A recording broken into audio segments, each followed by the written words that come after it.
What's up YouTube? It's Derek, YouTube channel Fast FZ09. I'm going to show you what we're going to be doing on my FC today as far as camera mounts.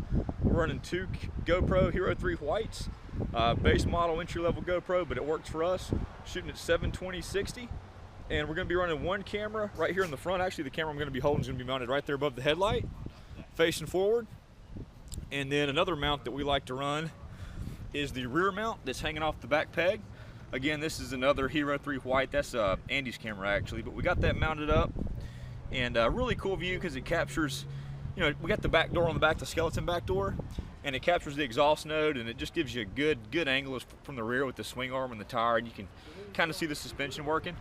But we're gonna run and we're gonna split the footage. We're just gonna show the forward view and then the rear view, so something a little bit different, and we'll see how it works out. So stay tuned and check out the footage. Later. Get out my way, Talk your boy. See the truck, I'll run you over.